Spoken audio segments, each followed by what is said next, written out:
Recording in progress. Guess I'll catch that on the recording, won't they? The gift of pluralism. So I love that story, The Tale of Two Beasts, because it was just so cleverly done. It's a simple children's story to explain pluralism and the concept from very, very different points of view. And I think it really points out with some of the language used in there that when we don't understand another's point of view, it's quick to other them, or in this case, call them a beast, and the terrible beast that she was. But obviously, what the story, and that's what the lesson what the children will be talking about in their class, is once we do understand each other better, they usually become less beastly. In fact, we can probably get along better in the world if we think about pluralism more often. But there's one more thing that I noted in the story that's a little bit important for what I want to talk about today, the power differential there between the girl and the animal that was hanging from the tree. The girl is clearly the dominant character and has the power and the will to do whatever she wants, despite those good intentions that she had. She just lives in a world where whatever she thinks needs to happen, she can just go and do. And she can do with the beast whatever she thinks, however she sees fit. She doesn't seem to understand the nuances of pluralism, maybe even in the end of the story, that pluralism requires mutual respect and equality. Which led me thinking this week to the story of a friend of mine. He's a minister. Now he's the senior minister at the Unitarian Universalist congregation in Baton Rouge, Louisiana. And about 10 years ago, when he became the associate minister, there was a radio station that was interviewing him. This is the Deep South, so conservative Christianity is the rule. So a Unitarian Universalist congregation that's been around for a long time is still a novelty theologically. And then having a new minister join the congregation, it was worth an interview. So this interviewer was asking about the congregation and about him, and then got into the beliefs, and he was beginning to describe it, equality for all, respect for each other, that kind of thing. And eventually she came up with this question, but are you a Christian? And he kind of, without missing a beat, said, I'm Unitarian Universalist. And then went on with what he was going to say. And then that seemed to irritate her because she came back to the question a couple more times and kept saying, but are you a Christian? And he kept responding, I'm a Unitarian Universalist. And he had a recording of the conversation and sent it to me. And I thought, that is just really cool that he didn't know that question was coming, and he didn't even skip a beat or feel intimidated or feel like you had to hedge and go with, well, sort of, but not really kind of thing, which, let's be honest, a lot of us do that here. In the congregations I serve, Fond du Lac, Green Bay, Stevens Point, they're dominated by a Christian culture. And we are this little congregation that most people have never heard of when they walk in the door, and our theology is really a puzzle to them. So I don't know about you, I'm even the minister, and sometimes when people ask me, well, what we're about, my first inclination is to say, what can I figure out about this person real quick? Do I think they're Christian? Do I think they're not? Are they churched, unchurched, blah, blah, blah, blah, and I have all these different paths that I go down in my head. And I think sometimes, like I'm prone to do, I'm overthinking it. And the simple answer should just be, I'm Unitarian Universalist. Why am I not proud enough of that fact to just say it outright? Why do I stumble? Why do we all stumble when we come across those kinds of situations? I think we should proudly proclaim the good news of pluralism and how it sets us apart from every other faith community that I'm aware of. In fact, this value, and if you saw my newsletter this month that came out this week, this value to me, if there's a favorite, I guess is my favorite because it's the heart of who we are and what we're known for is our pluralism. every time there's visitors, every time there's new members, we all know what they're going to say. It's usually some variation of, I never thought I'd find a place where I could believe the way I believe, or the spiritual journey that I'm on, and it would not only be respected, but actually celebrated. I mean, that's the heart of Unitarian Universalism, especially in the 21st century. And I think that's something that we should be very proud of and be able to say it from the rooftops, shout it from the rooftops, as they say. So when I was thinking about that, a really good example came to mind. And there's a whole bunch of people in this room here at Open Circle who are going to identify with this. So a week ago, yesterday evening, the South Shore Chorale, which is this community chorus in Fond du Lac, put on a performance of, it was called I Believe the whole evening, which is appropriately named, but the first half of the concert was the Gospel Mass by Robert Ray. And if you know anything about it, or even if you don't, lots of times major works, I've been singing in choirs for 40 years, and often you do a major work sometime in the spring. And it usually is some, you know, ancient European guy that wrote some mass for the Catholic Church, and it's in Latin, and it's really cool and really complicated, but it seems like it's always sort of distant somehow to me. This one, first of all, it's a gospel mass. It's very American. And it's in English. And so I've told a lot of people are chuckling in here because they're the choir members. There's about a dozen of us actually from this congregation. That this was the most fun I've ever had preparing for a concert. And my family was in the balcony looking at me and they're like, wow, you certainly seem to have a lot of fun at that concert. So the apex of that work is a piece right in the middle called Credo, which means creed. And it's essentially the Apostles' Creed set to gospel or jazz style music. Now, the Apostles' Creed is the core fundamental belief document of the Christian church. And so he set this thing to music, and the refrain, I believe, is repeated about 1,000 times throughout it. And it's an incredibly dynamic and powerful proclamation of faith. So powerful that after we finished it with this very soft closing amen, and people were clapping wildly, we jumped right back to that chorus for 2 minutes to sing it again. So I wanted you all that weren't at the concert or didn't participate, and if you were there, I want you to relive it. I don't have a recording of what we did, but I did find a recording with the same high level of energy out there. And I'm going to play just 1 minute and 20 seconds of it so that you get a sense of what I'm talking about. Now, this recording is by the St. Paul Young Adult Choir and Ensemble. They do a 5:15 Mass every Sunday evening at the Church of St. Paul the Apostle in New York City. So the energy level is the same, I believe, of what we were doing on that stage last Saturday night, but it's about 25 really young-faced 22-year-olds. This choir that we had in Fond du Lac is 150 singers, a little jazz ensemble, and 2 soloists. And it ranges from teenagers that are still at Fond du Lac High School to octogenarians. So it's a much more diverse and much larger crowd, but the energy is the same. And just one aside, you'll see a picture at one point where there's a bald guy and another guy kind of rocking away. And I had chuckled when I saw it because that was Kenton and me in the last top row last Saturday night. He's the bald one.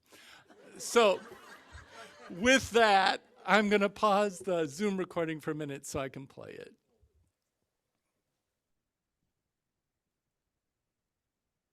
So that's an that's an affirmation. That was something else. And although I'm quite sure none of us from the Open Circle Fellowship actually believe in that specific theology any longer, it felt really, really good to sing something so clear, so enthusiastic, and so joyfully. Like I said, my family goes, wow, you were really going for it in the back row. So my point is that we should be proclaiming our belief in Unitarian Universalism, particularly the gift of pluralism, with equal enthusiasm. So why don't we? Well, first of all, that's not our style generally. I don't think most of us grew up in a church or a family that were into gospel music at all. For me, it was conservative Lutheran, so those straight-laced, boring hymns were pretty much what I come to terms with. But we feel compelled to talk about our faith often in terms of community norms, like Nathan Ryan was being asked to do. How do you relate to Christianity? And they get to do it because it's the heart of Christianity and everybody in the culture knows about it, so you can just rock and roll with it. But I think we need to come up with ways to feel that comfortable about our faith and its pluralism so that we can talk with authority. I think we don't understand the significance of being such a wonderful paradigm shifter in the world of spirituality and religion. We don't understand the richness of pluralism, the breadth and depth of our pluralism. So that's what I want to spend about 5-10 minutes here just talking about real briefly so you kind of get the picture of what this pluralism means. So first of all, the breadth of our pluralism. This should be more familiar to you. I went out to the Unitarian Universalist Association's website, and they had an article or a page said, "Who are we?" And I lifted the quote, and it's right here.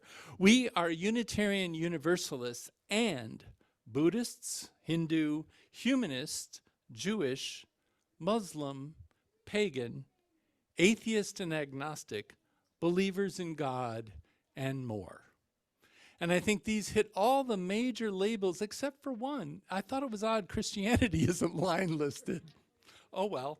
But the point is that anytime you get together with any Unitarian Universalist group, unless it's very, very small, you're going to find representatives of a lot of these religious traditions, either people that come out of a tradition and maybe culturally are still a part of that, or people who have learned through small groups within the fellowship or outside, some maybe spiritual traditions, particularly Buddhism is the one that comes to mind. People doing deep meditation, having sanghas outside of the fellowship. That's the pluralism from a labeled religion perspective that goes across a long spectrum. But I thought, wait a minute, we've got a lot more pluralism than that. And then my idea here was, growing up in a very conservative Lutheran Christian church, the way we approached our faith, it wasn't written down as an Apostles' Creed, but the way we approached our faith was an unwritten doctrine as well. You probably didn't act like the singers that were on the screen where I come from, or you probably would have been shunned, right? And I thought ever since I've been in Unitarian Universalism, especially in the larger congregations where there's a lot of pluralistic talent and behavior, I've really cherished that. So I went through this is my ideas of what that means, and I'm just going to give you the sense of it. I'll give you an example. The first one, depth of our pluralism. Emotive versus reserved. I've kind of given it away. I grew up in a very reserved culture. You don't even tell somebody you love them unless you really, really, really mean it once in your life kind of thing. And so to be emotive was just not done. But over time, through the years, that green dot represents where I think I am now on this spectrum.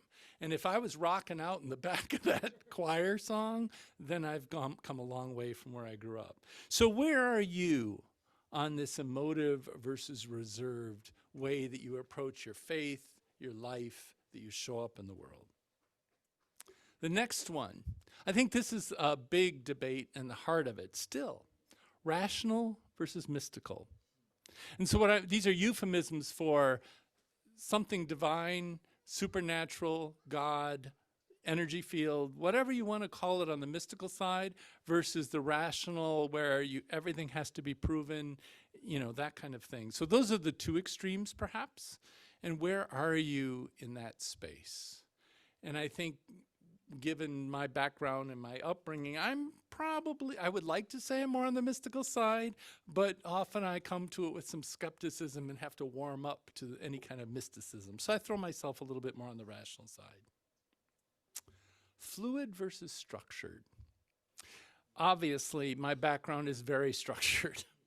And even to this day, I don't like surprises. When I'm coming somewhere, I want to know what to expect. Whereas fluid, what I mean by that is sort of this organic space. I've been in worship services before with other UU ministers actually, who are more comfortable with, let's just sit and see where the Spirit takes us. And somebody starts singing and then, and it's so cool, but it's just, I get nervous that I don't know what's about to happen. So I need to lighten up on that one. But that's kind of the idea there. The next one is group or solitary, right? Are you really attached to community? Do you come often to Open Circle or to the Green Bay Fellowship or to the Point Fellowship because you want to see your people? You want to interact with them? Or do you prefer to just do your faith a little bit more solitary? I always think of this, and this is my stereotype, I will admit it. Do you have a home altar or not?